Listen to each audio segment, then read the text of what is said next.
Lesson 29. We're going to continue with the subject of Pratyahara. Last week we had a general introduction to the concept of Pratyahara. The importance of it also, I hope, is clear, especially for a yoga practitioner. We're going to have a look at some specific applications of Pratyahara, depending on your need, depending on the situation that you're dealing with. There are 4 different steps or levels of Pratyahara. The first one is called Yattamana Pratyahara, which means progressive detachment. And progressive detachment, or Yattamana Pratyahara, is a gradual approach. Remember, in chapter 1 of the Hatha Yoga Pradipika, the word gradual appeared many times, and it is a word that you should integrate into your life, because you realize more and more that to achieve things, to get things done, the only approach that allows you to remain undisturbed, to remain relatively sattvic, peaceful, that is the gradual approach. Every time when we do not have the patience to get things done, we can't force things, but it always leads to waves. It always leads to repercussions. There are always disharmonies, conflicts occurring as a result. So the word gradual is important here. We apply progressive Pratyahara to situations where we are attached, for example, to memory. We have nostalgia to the good old days.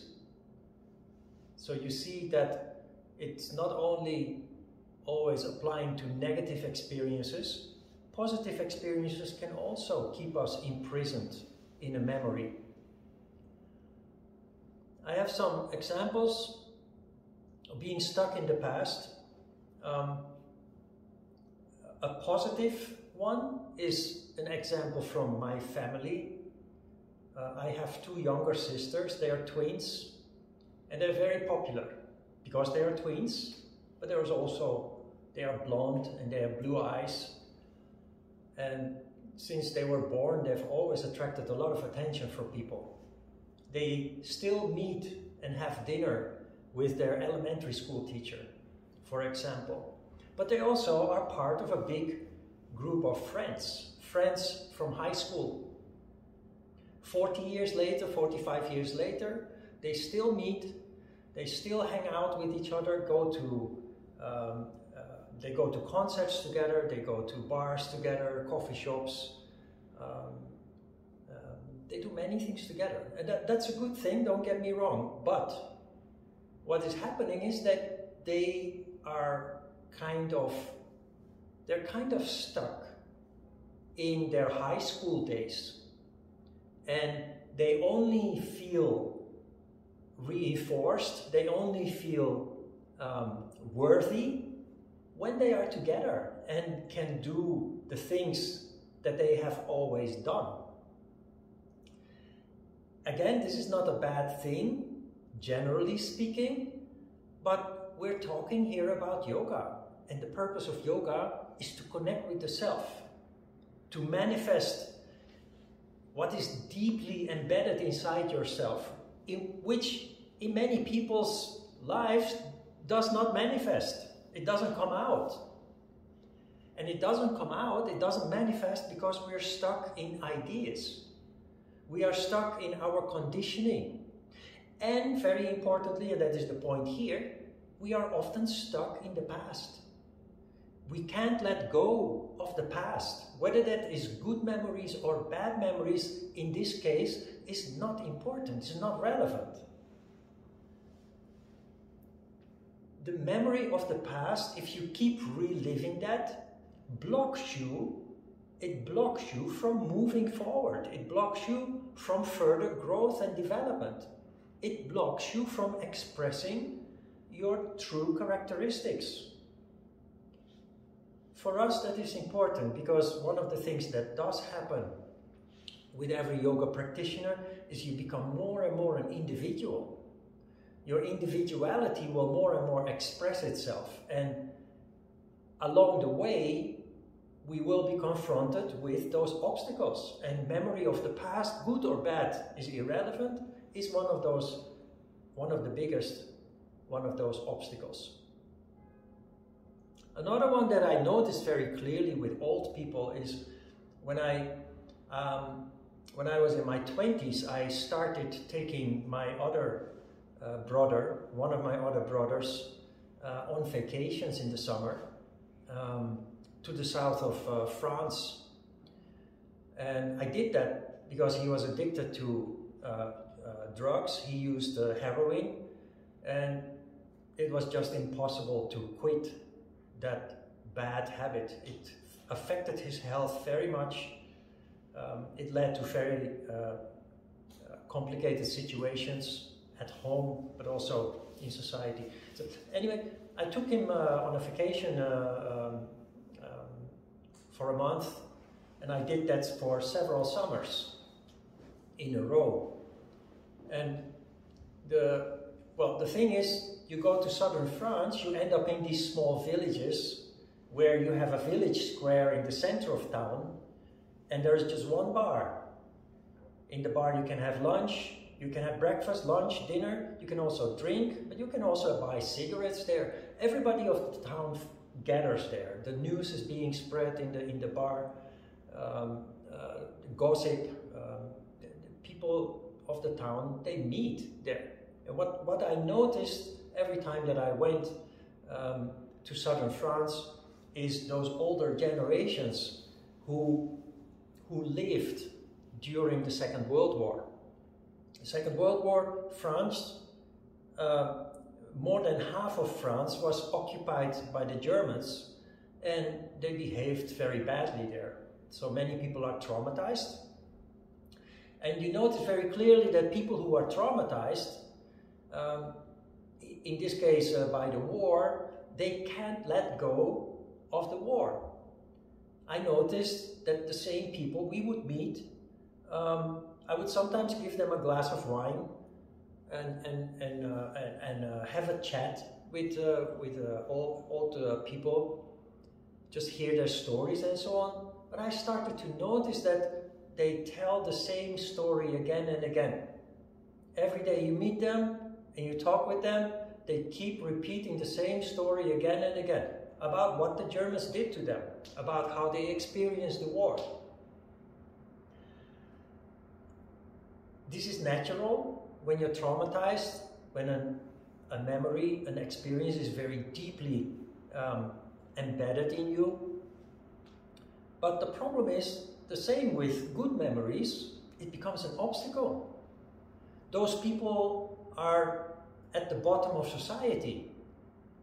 They either live off of support, government support, because they're incapable of doing any meaningful work. They're just not, they're kind of paralyzed because they're always busy with their memory, with their trauma. So either they are living on support, or they have a very simple job as a government worker, cleaning the streets or something very simple. They've never been able to grow, to have a career, to buy their own house, because they got stuck in the past. Very understandable, it's very sad what happened, but it is possible to go beyond that experience, to let go of that experience and do something meaningful in your life. And that is why you need Pratyahara. Because there are also people, there are many people who have had the same experiences in the Second World War, the same traumatic experiences, who have moved on to do something meaningful with their lives. They have done some kind of training or some kind of education. They have built a career. They built a house, a family, what have you. They've really done something constructive, and often they have used their bad experience to manifest even better, to bring out characteristics of themselves that otherwise would not have manifested. So in case you're stuck, you can use Pratyahara to deal with that. You investigate your memories instead of subconsciously repeating, regurgitating the same sentiment, the same emotion, time and time again, year after year, decade after decade. You start consciously observing your thought processes, your emotions, and do something constructive with that sentiment. And as a result of this step-by-step or gradual approach, you will see that you naturally start to let go of the past. You bring yourself not only back into the present, but it will allow you to also look forward towards the future, towards your future hopes and dreams, your plans, instead of staying stuck and being basically paralyzed, unable to help yourself and live life for yourself.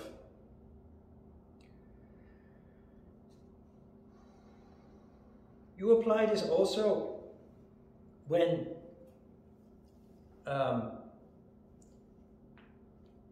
you know, every time I go to the Netherlands, it's been a long time now because circumstances didn't allow me to travel for the past 11 years, 12 years. But every time I go back to the Netherlands, I grab a bicycle from my mom's shed, storage, and I drive around the neighborhood. I pass by the school that I attended. I pass by, I lived separate from my family before I came to Korea. I moved twice. So I also go through the neighborhood where I lived. That is a sentiment that kind of holds you back. You find the same kind of sentiment if, for example, you change jobs. What do you do when you change jobs? You miss your colleagues. You miss your work environment, the product that you worked with. So what do? You go there and visit them. If you don't pay attention, you visit them regularly. You spend lots of time going back to the past. This is natural. Also, as part of the process to detach, it's actually recommended that you go back, but you do it very consciously. First, you go back once a week, maybe. Then, having done that for a little while, you then go back only once a month. Even though you want to go more often, you feel that you are missing your colleagues, your work environment, you do not allow yourself to go more than once a month. Having done that for a while, you then go back only once every 3 months. And in that way, you have a very gradual detachment taking place that at some point you will even feel no need anymore to go back there. And you can apply this to relationships that have ended and you miss the person that was there for you. You can apply that to past memories, workplaces that you've been, schools that you have attended, neighborhoods that you have lived. There's always, it's an emotional kind of thing. The emotion you can describe as maybe blues. There is a whole music genre that is about this sentiment, blues. Blues is mesmerizing about the past, and very often about sad experiences, about relationships that ended, or about the suffering that life has caused. And sometimes it's also about the good old days, the good memories of life that have passed, that have gone.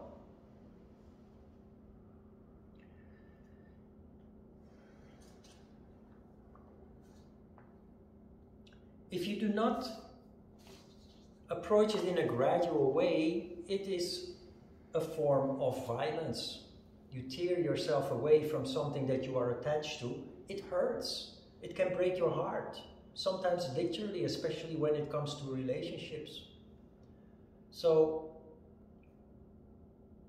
practicing Pratyahara sounds a little bit strange, but it means that you consciously decide to take control of a process that is very important for your mental health and for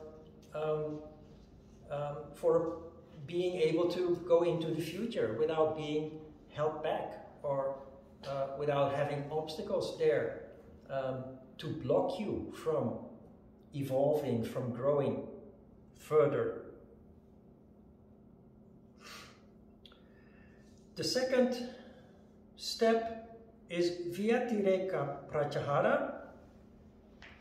Vyatireka means exclusive. It's an exclusive detachment. It is an approach that you use especially when you're dealing with uncontrollable urges, uncontrollable habits that you know are not good for you, are bad for you, but that you cannot stop. Addictions especially come to mind here. And when I started practicing yoga, I was a smoker. I smoked cigarettes. And I found it very difficult to stop smoking. But before I studied yoga, I already applied this method to stop smoking. Spontaneously, intuitively. What happened was this. I started practicing yoga, so I became more self-conscious. In that self-consciousness, I realized that smoking is really bad. It can lead to disease. It's bad if you like exercising, and eventually it can make you sick and kill you. So what did I do? I started focusing on the bad aspects of smoking. I started gathering information. At the time there was no internet yet, so you had to get information from magazines, from books that you get from the library. So I started gathering information about the negative or the bad aspects of smoking. And I wrote down each negative aspect of smoking on one A4-sized piece of paper, just one per paper, and put it on the wall in front of my desk.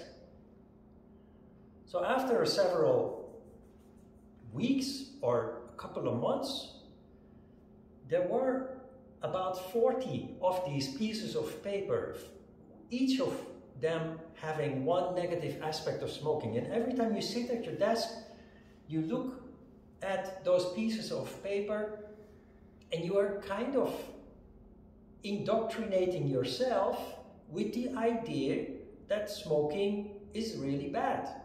Everybody knows that smoking is bad, but now it is right in front of you why it is bad. There are so many aspects about smoking that are really bad, and there's actually not a good one. And something very interesting happens psychologically. When you're constantly confronted with the bad aspects of your behavior, you naturally want to stop it. And this is what I did. I smoked maybe 8 cigarettes per day. But most smokers, people who are addicted to smoking, the first thing that they do in the morning when they wake up is light a cigarette. You go to the toilet, you light a cigarette. After that, you start maybe taking a shower, having breakfast or tea or coffee, but first you have to smoke. So I postponed my first cigarette. And I had my first cigarette at 10 a.m.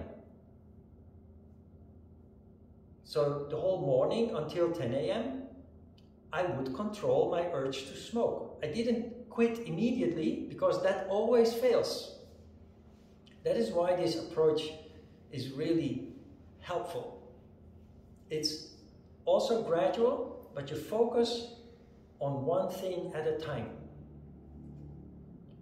When I had this under control, when it had become a habit to postpone my first cigarette to 10 o'clock, which was coffee time, coffee break, I then postponed it to after lunch. So 12 o'clock was lunchtime, you have your lunch, and then the first cigarette of the day would be at 12:30 after lunch. When I had that habit under control, when I had gotten used to that and I didn't struggle anymore the whole morning, I would then postpone it to tea time, 4 o'clock. During the tea break, having the first cigarette of the day. And the next step was to have the first cigarette of the day after dinner. And in that way I had reduced it to 1 cigarette per day. And in the Netherlands, in Korea this doesn't exist, I've never seen it, but in the Netherlands you can choose whether you buy cigarettes or you can buy a pouch of tobacco and you can make your own cigarettes. With cigarette paper. You roll your own cigarette. So what I did when I had ended up with the last just 1 cigarette per day, I reduced the size of the cigarette. I made my own. So I would just make half a cigarette. I would just roll half a cigarette with a small amount of tobacco. And then suddenly, just one day, very naturally, without any struggle, I was done with smoking. It was a long process, it took more than a year. But it didn't cause any pain, it didn't actually take any difficult effort or anything. Of course you have to focus, but that is what you do when you become more conscious. And just like you turn off the light, suddenly the need was not there anymore, very naturally. That is, you can apply this to smoking, drinking. If you like drinking and you drink 10 glasses of beer, you may enjoy that, but then the next day you're a little bit tired or maybe you have a headache. So you try to reduce. Instead of 10, try 8 glasses. And then you try 6 and then you try 4. And in the end you may end up having 1 or 2 glasses and there is no negative effect from it at all. Or maybe you just want to completely quit.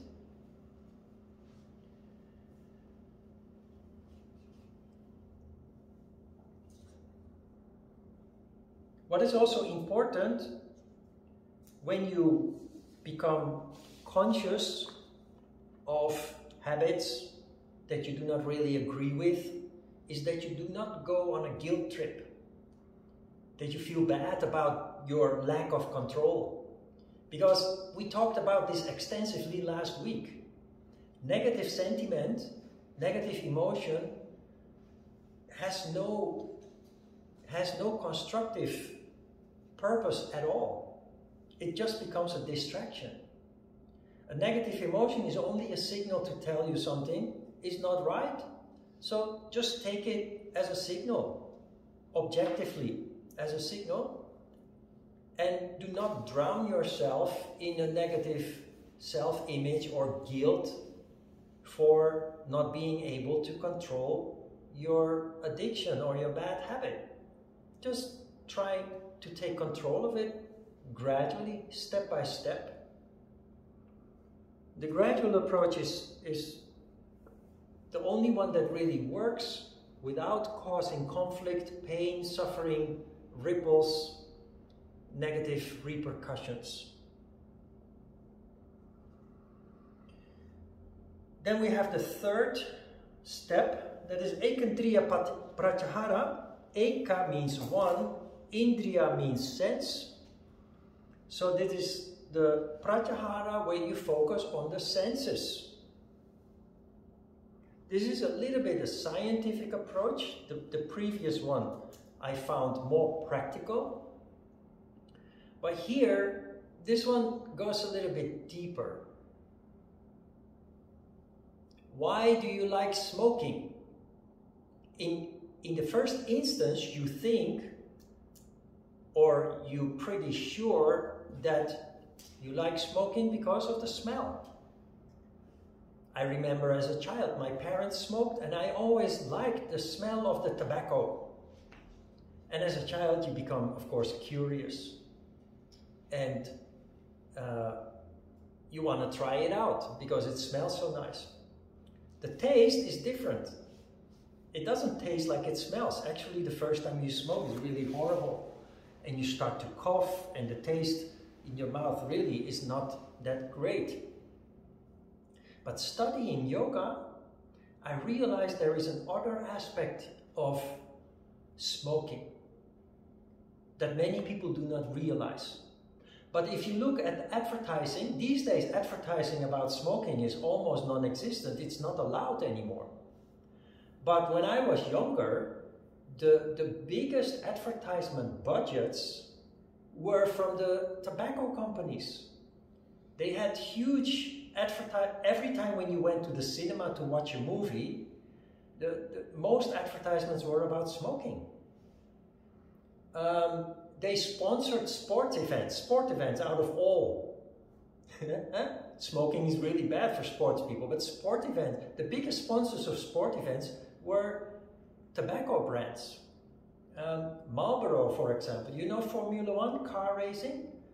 The Marlboro was all over, on the cars, on the side of the track, it was everywhere. It's not allowed anymore, but it was huge.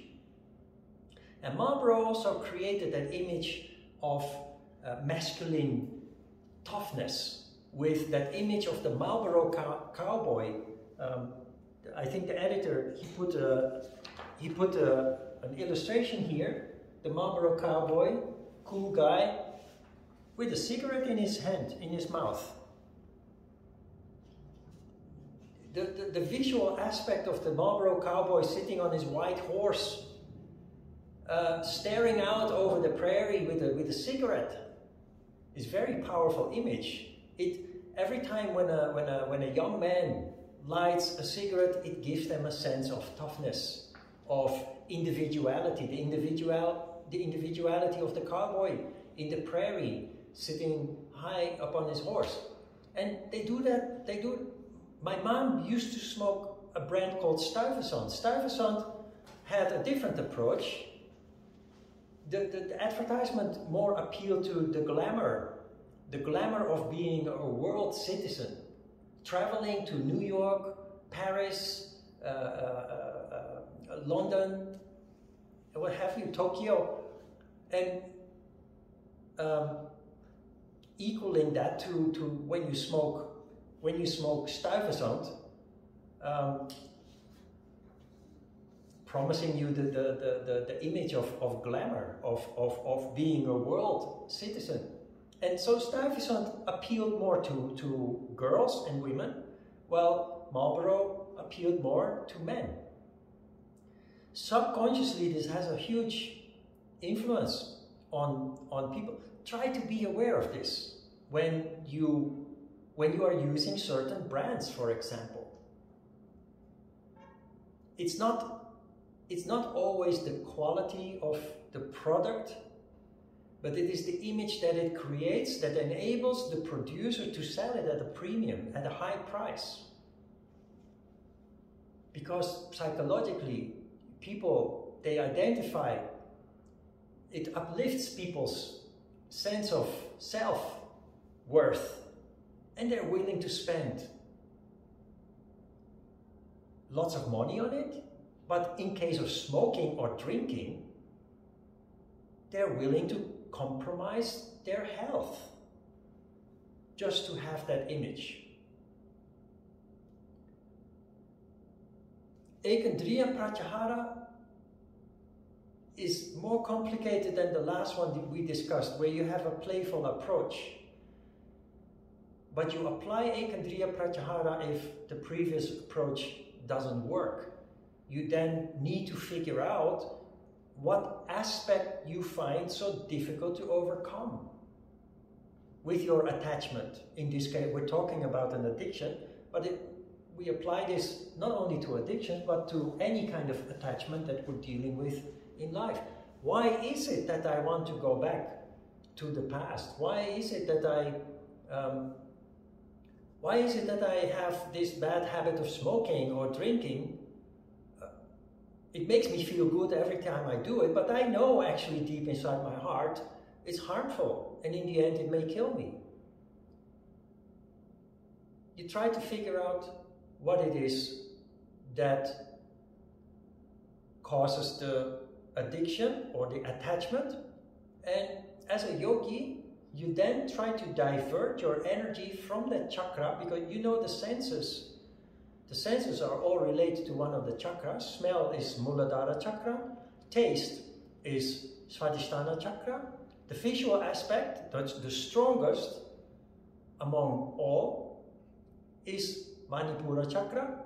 So naturally, when you meditate, you concentrate on nada, you pull your energy up, away from the lower chakras.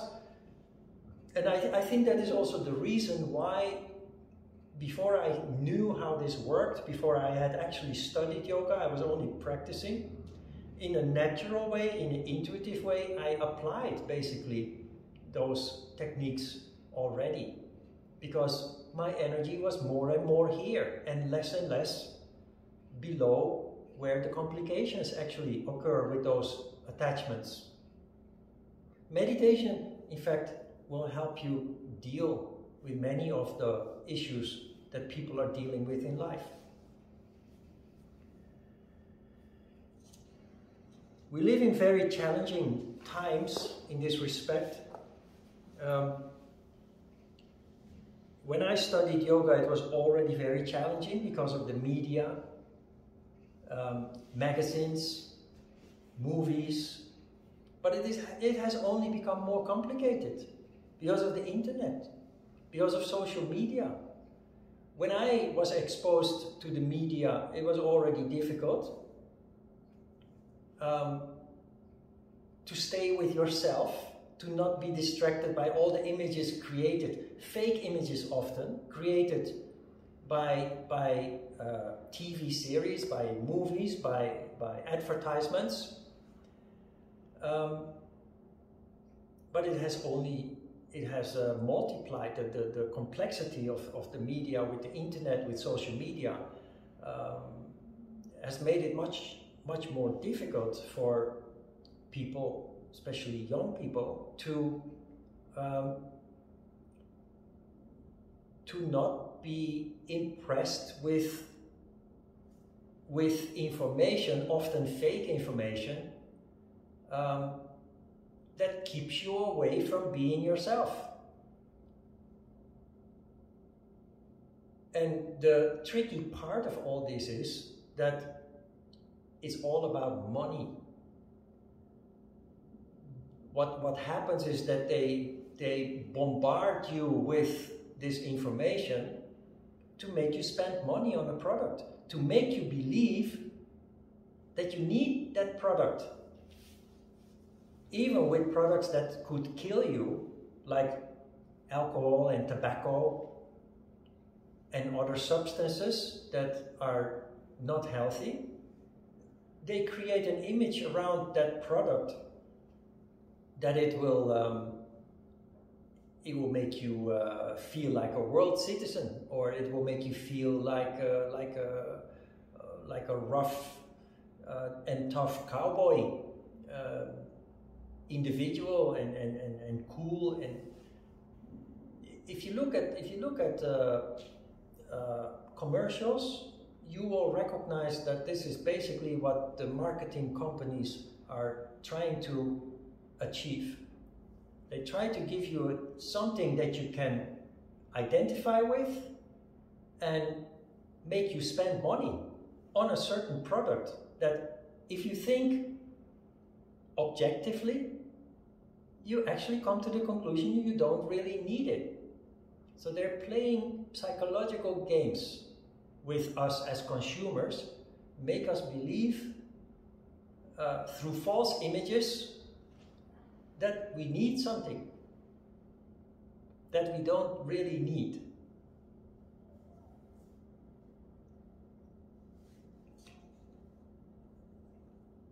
So just be aware of that and do not allow yourself to be manipulated. That is the message here. The internet, media, social media included, there are many good things about it.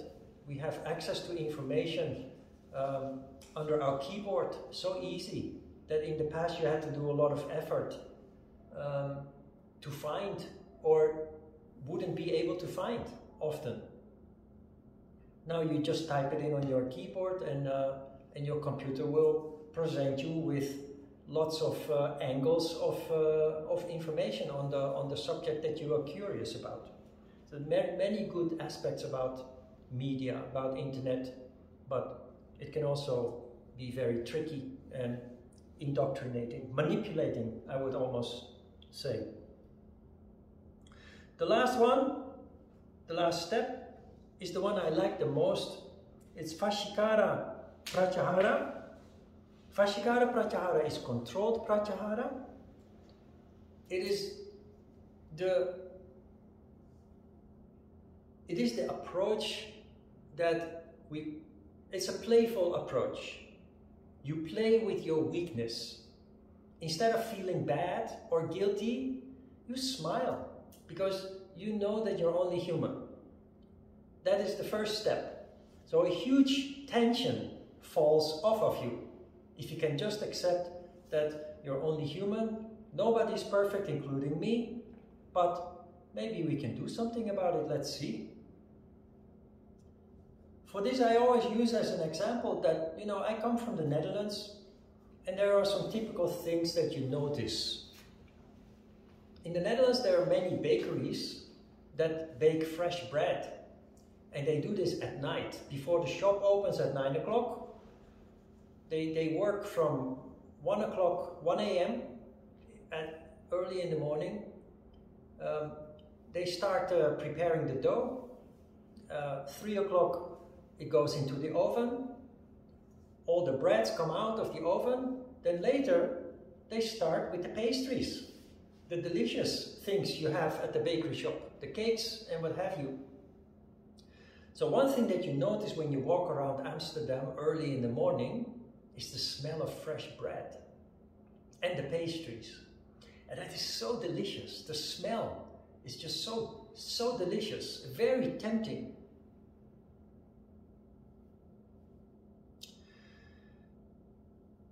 And like with the media, the baker, the owner of the bakery shop, they know how to manipulate you.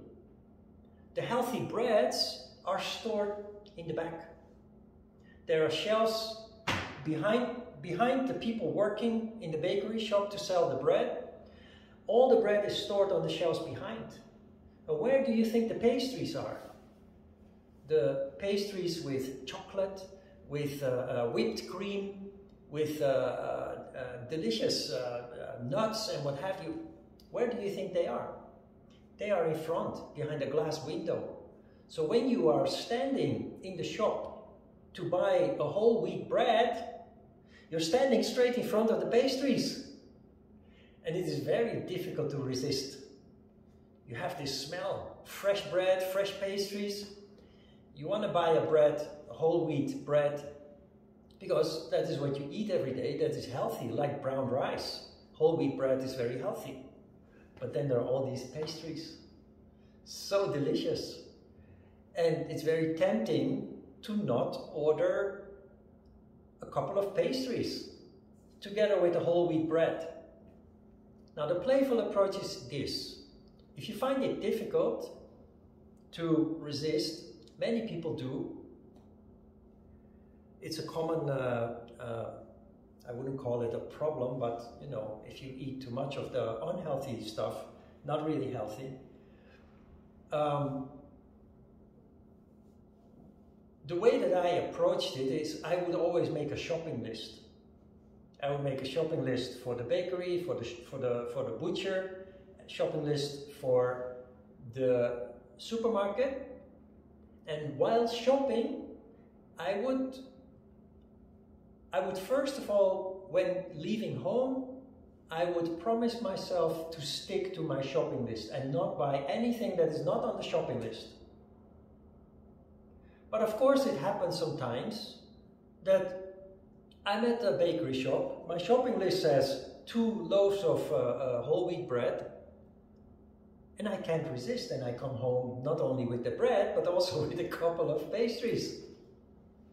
What I learned from all this is this. First of all, you like pastries, so don't feel guilty, just enjoy it. But then, and this is yoga, then you are consciously aware of how the pastry affects you. Because it has loads of sugar, you get a sugar crash. It makes you feel tired, or maybe a little bit nauseous in your stomach. Normally, we do not pay attention to these kind of things, but as a yogi, you start doing things consciously. Otherwise, Pratyahara would never work. The playful approach is here. You don't beat yourself over your head, you don't punish yourself, you just enjoy your pastry. Or 2 even. Why not? But then, you are very consciously aware of how it affects you. Next time you make your shopping list again, you go to the bakery shop, and you remember consciously, last time you were not able to stick to your shopping list, you did come home with a couple of pastries, but you also remember how it made you feel. And this will empower you to have a little more control than you had last time. So you try to just go away from the bakery shop with only the whole wheat bread that you have on your shopping list. If you succeed, you feel very good, because sense of control makes us feel good. If you fail, you do the same as you did last time. You just enjoy it, don't feel guilty, don't beat yourself over the head for your lack of control. You just enjoy it with a nice cup of coffee or tea. Again, you observe how it affects you afterwards, and that will then empower you next time when you go to the bakery. And success assured, success guaranteed, because you will come to the point that you're at the bakery shop and you say, I will only have these breads, and come home only with these breads. It's the same with bar. If you like beer, you drink beer. So every time that you pass by the bar, especially after work, if you have worked all day, you're a little bit tired, it's very comforting to go into the bar, have a nice beer or a glass of wine, and just relax for a moment. But often 1 glass of beer becomes 2, and 2 becomes 3, 4.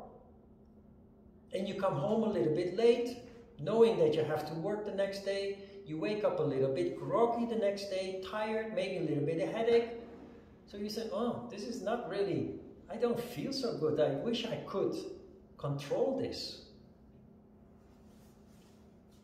What you try to do is, next time when you're on your way home from work, is to see the bar, to consciously feel the need to actually go in there, have a glass of beer, a glass of wine, and then just decide not to do that. Just decide not to give in to that. And go home. And try to relax at home with a nice cup of tea or something. Sometimes you will fail, then you just enjoy it. But you also consciously observe how it affects you. When you come home, a little bit affected by the alcohol, also how it affects your sleep, because alcohol affects our sleep in a negative way. It leads to restlessness, and when we wake up, we are less rested, less well rested when we wake up, but also when we wake up, we We don't feel as good as we usually do when we go to sleep without drinking beer or wine. So you approach it in a playful way. Don't feel guilty, but since you do notice that it affects you in a negative way, you try to control it. And when you succeed, you feel really good. And sometimes when you fail, do not feel guilty. Just accept it as a weakness that many people are dealing with. We are only human. Nobody is perfect. But you then try to slowly but certainly gain control over it. It's all a play. It's all a game that has huge, in the long term, it has huge implications. It will lead to a totally different way of living your life, in which you have much more control than you had before, much more control than many other people have in their life. In the end, you are the boss and not your environment or other people. You decide, you are the boss. And you also learn to deal with guilt in a very sensible way, so that it doesn't damage you or affect you negatively. Good. Questions? Yes? I have a bit of trouble differentiating two concepts, which is attachment and sense of belonging. I'm going to give you like an example to see what I mean. So let's say that you are a person that were born in a specific place, right? Yeah. But you always feel this need of like, I want to live here, and then I want to live here, and then I want to live here, like different countries, I mean. Yeah. For example, right? Yeah, So you're yeah. always moving, you're always blah, blah, blah. You could say that that is a person maybe detached from the memories of her hometown, her family, her society, and that can be good in many ways, because she's exploring, she's knowing other people, other cultures, she's out there, right? Yeah. But on the other hand, if you analyze it from the point of sense of belonging, people say, I mean, that concept says that you as a person need to have roots somewhere, because as a human, you need those roots, right, to make you feel safe, to have like a ground. Yeah. So you could say then, based on that same example, that that person doesn't have a sense of belonging. So I'm very confused by those two like concepts. Look, no, I think I understand the question or the issue that you are presenting.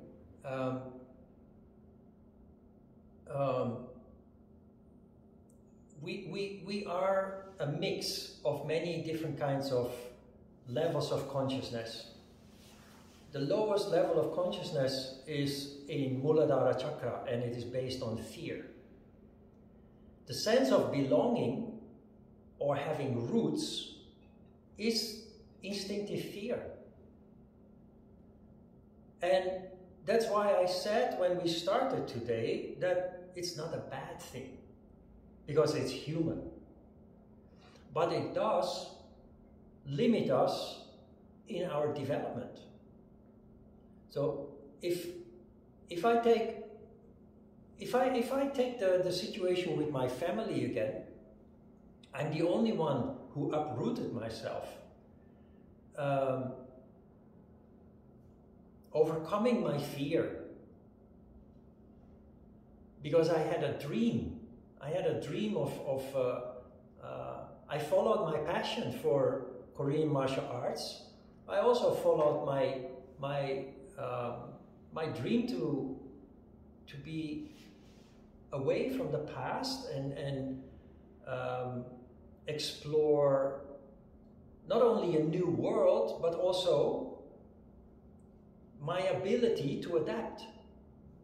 It was a challenge for me. That happens to every yoga practitioner, because you're more and more functioning on higher levels of consciousness.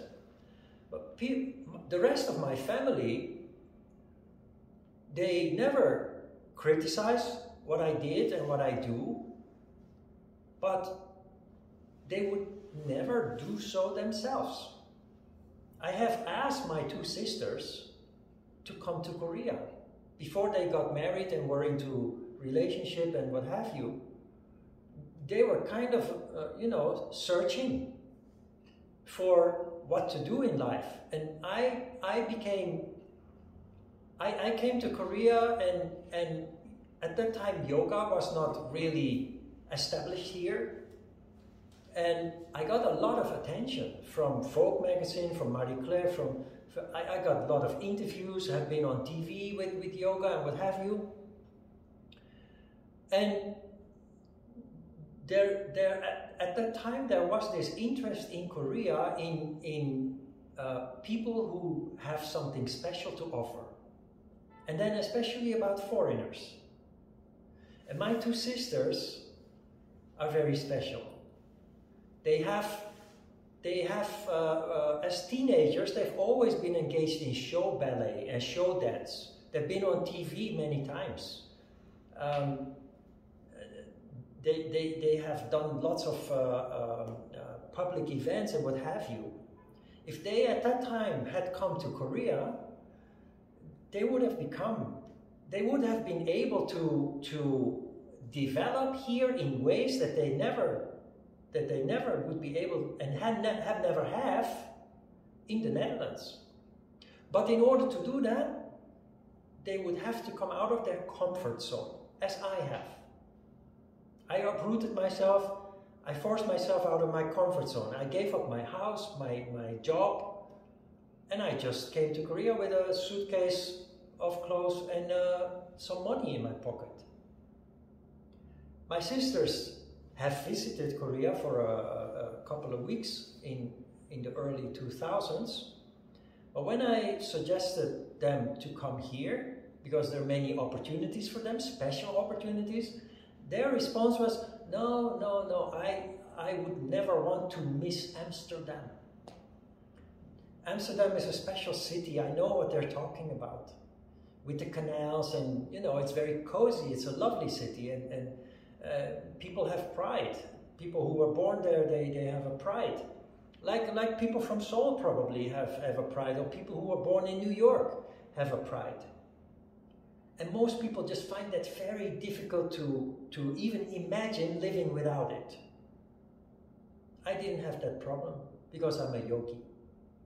You will also find yourself more capable of escaping such kind of attachments, allowing you to manifest in ways that you never thought possible. Does that make sense a little bit to the issue that you presented? Yeah. But if you feel the need, and you feel that you can't tear yourself away from it, don't. Because apparently you're not ready for it. Like my sisters were not ready for it. Maybe in the next life.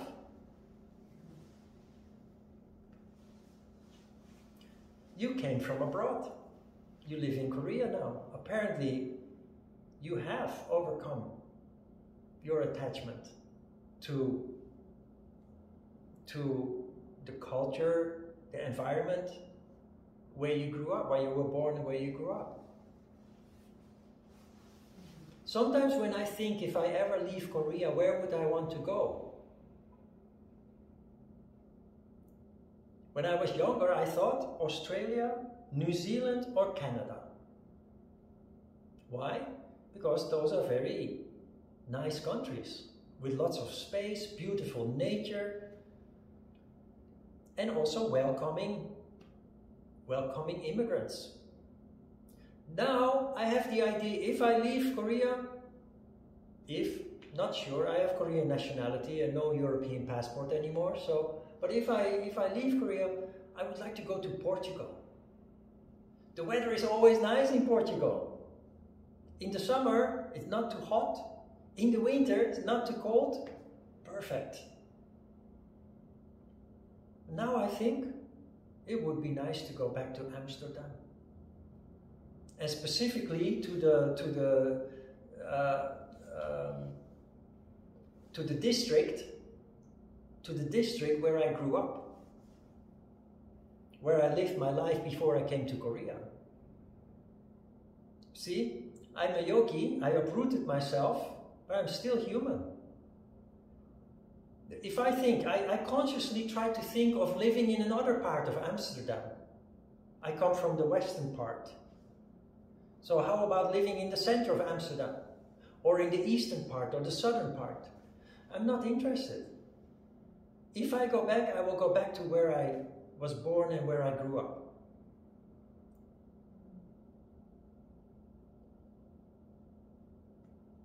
But it can be very disappointing too. When I came to Korea, I had a culture shock. I know that if I go back, I will have a culture shock too, because everything has changed. You read that if you're a member of Facebook groups where expats communicate about their experiences, people that have left their country for 4 years or 6 years, they already have a reverse culture shock. I've been away for 25 years. Everything has changed. So it might feel like a good thing to do, but it can also turn out to be very disappointing. As a yogi, you're very conscious of that, and if that happens, you know what to do or what not to do. I wouldn't